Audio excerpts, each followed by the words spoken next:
Hello, everyone. Today I'd like to talk about a supposedly gem of an album called Jazz at the Pawnshop.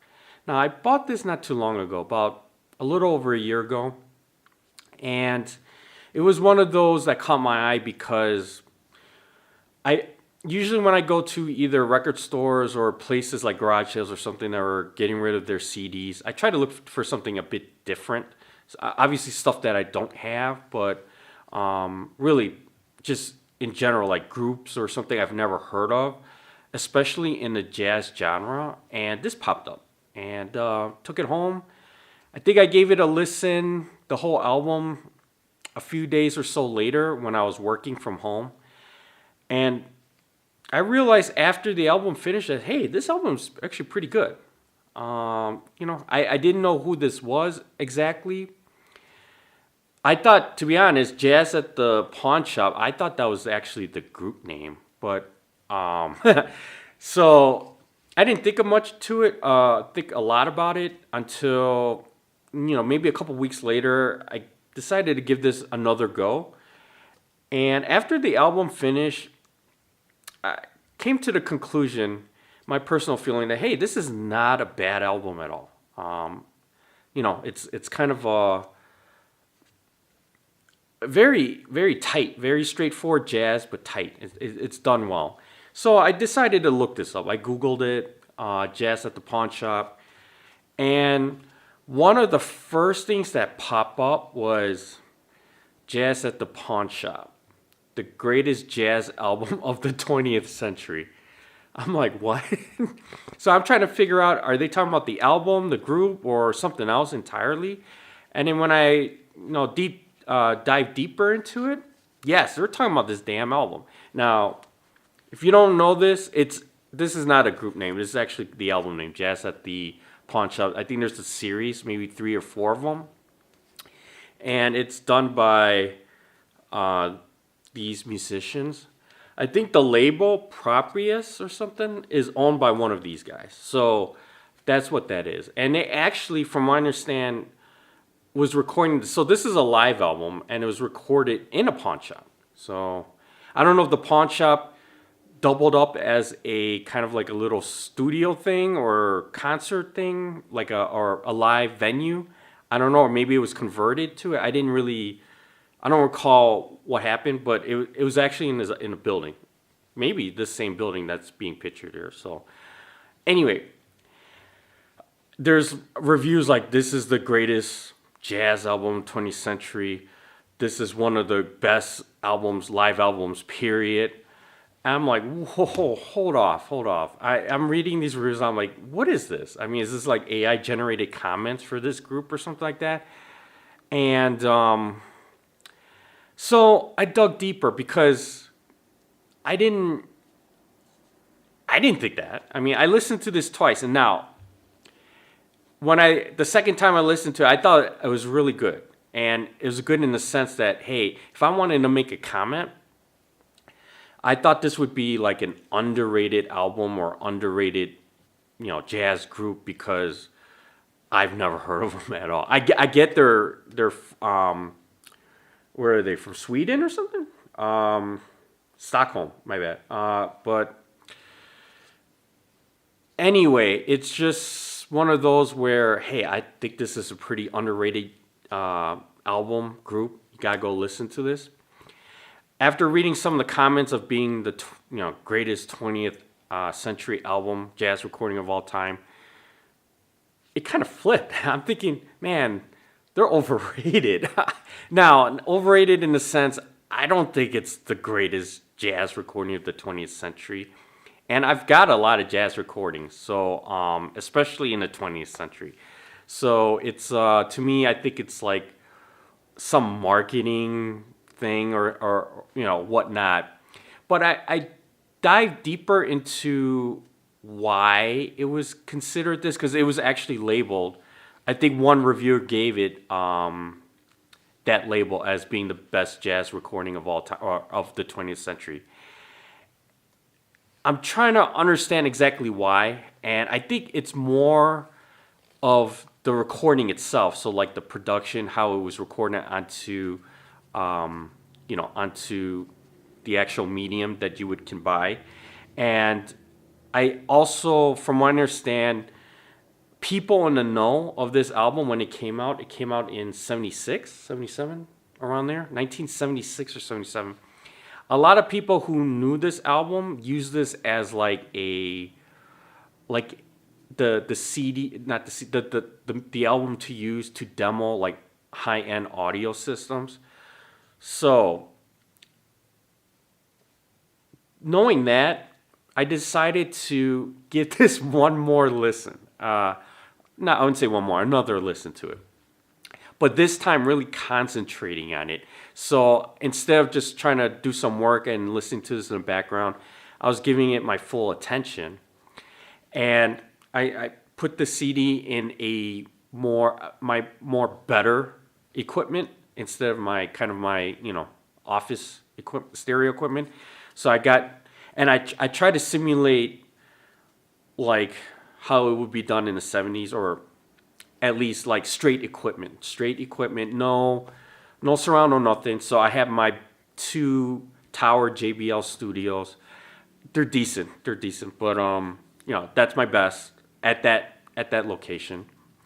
And hooked the CD player up, old school CD player, uses analog. It has great DACs for it, and hooked it up to the receiver direct, no nothing, just flat out CD to receiver, stereo. And then I had a chair, put it kind of near in front of it, so in between, and just between the speakers, but not too far from it. Kind of like the old 90s commercial, Maxell, Maxell. They made like tapes and recording media. They had a commercial where there's this guy all kind of, I think he was in leather with sunglasses, sitting on a chair, and in front of him was like a speaker or a set of speakers, and you could see it like when he turns it on, and it's like wind blowing right through him, and it's like he's riding a motorcycle or something like that. But to be honest, that's one of the coolest commercials, for me at least, I've ever seen in an audio perspective. So it was that good. It's pretty iconic, actually. Sometimes I see people with posters of that, and it affected me. On a side note, it did affect me because when I kind of rip CDs to tape, or when I try to tape music before burning CDs and things like that, I would always try to buy Maxell because of that commercial. It's like, that has to be the best, tape, period. So I had to buy Maxells only. But anyway, side note. So basically, I'm sitting like that. If you know what I'm talking about with that Maxell commercial, I'm sitting in a chair in front of my stereo system with this being played, my full attention to it. And I gave it another round. So this is my 3rd time. And going through it, at the end, I came to a few conclusions or opinions, and I'll give my conclusion to it. First off, as I initially thought, this album was really good. In a sense, I like the jazz, I like the playing. Even though I don't think anything was spectacular from like an arrangement standpoint, I think these are pretty much all covers. I think they are, but I didn't, there's nothing like special from an arrangement standpoint or a melody or melodic standpoint. Even the musicianship, it's good, but it doesn't really like, wow, these are elite musicians. Like, you got to put them at the top of the list for jazz musicianship. And I'm not trying to diss or anything. It's not like that. I think it's just a great jazz album that happens to be live. And that's what I got away from it. I didn't think from a musicianship album standpoint it was like the greatest recording of the 20th century. No, not even close. Again, I don't know where that came from. Now, taking a viewpoint from not from the art, the album, the songs or anything, but from like the recording, the production standpoint. And it's it's actually a pretty good live album when you listen to it. It feels like there's a lot of live albums, especially the old school non-remastered CDs or whatever vinyl of 70. Let's do like the 70s era concerts and so forth. And there are a lot of great concerts, but when you listen to them, it feels like you're in like at the back, the back of the concert, like the back row or something like that, because everything feels distant a bit. But in here, this album, when you listen to it, it does feel like you're basically front and center. It really sounds like you're right there, like right in the front too, not there in the back, but in the front. So from a recording perspective, it sounds really good. I give credit to that. It's a really good live recording. It's one of those where I felt like I was sitting front row. Number one. Number two, considering this was recorded in 76, yeah, 76, 1976. So yeah, this wouldn't be even on CD yet. I know CDs were kind of being invented around that time, but in terms of mass production, this probably was when people bought it or knew about it. It would be on vinyl, and if vinyl sounded like this from with a basic stereo setup and you're listening in front of it like you're supposed to, technically speaking, I can understand why it sounds good. So the greatest 20th century jazz recording of all time may mean more like how they put it on the audio medium, so vinyl, CD, or anything like that. It could be. I still don't think it is. Maybe at that time, 1976, could be. Heck, I think it's I think it's better than I can't think of several concerts in around that same time. So like the Bee Gees, I'm thinking of Bee Gees live in 76. I think that came in 76. So around that time period, I'm trying to get any albums I have mid to late 70s that were live albums, and for sure I think this one sounds better for sure. If you're just listening it at home, it sounds better, no doubt about it. But I'm also used to other live albums, and they're probably remastered, but other live albums, 60s, 70s, 80s, 90s, 2000s as well. And some of those are in SACD format, not Red Book. And, to me, I guess I'm used to pretty good sounding live recordings. So that's why this technically speaking, didn't really stand out to me, even from a recording perspective. But it was good. It wasn't like, oh man, this is mono. Someone just brought a microphone and recorded, that type of thing. It was, and considering this was done in a pawn shop, that's pretty impressive. And in a group, I never heard of it. Again, never heard of these people, and whoever engineered this did a fantastic job. So props to the engineers and all that set everything up and recorded it, and it comes out like this. It's almost like a modern recording or something like that.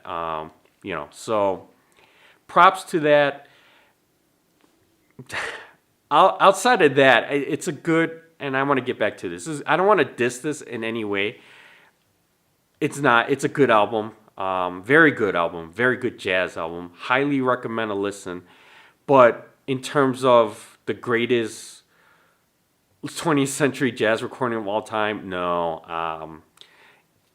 Maybe from a production standpoint in 1976, maybe, but definitely not. Period. I wouldn't even 20th century live recordings or jazz recordings even live. There's a lot better ones out there. So and that's another thing too. And the music on here is okay. It's okay. Nothing stands out, but it's not bad either. I think it's just very good playing of songs that they like. And then, with the production and everything onto the vinyl or CD, sounds really good. So that's all. I wanted to give my take on it. I don't think it's overrated or underrated. It's just a good album. If you could get it and listen to it, or at least maybe listen on YouTube, go for it. I don't know how, from a production sound standpoint, from YouTube with compress and all that, you're not gonna. Well, if you listen to it like that, if you're streaming too or something like that, you're not gonna get that even close to that greatest century, 20th century jazz recording. Not at all. You need to get the medium. And I know they make like SACDs and so forth too afterwards. This is just the first one that was. This is the United States version, so I think this is the second copy, second production or something of it. But you got to listen to that with a stereo equipment, and sounds good. No doubt about it. So anyway, jazz at the pawn shop. That's all I've got to say. Thanks a lot. Bye.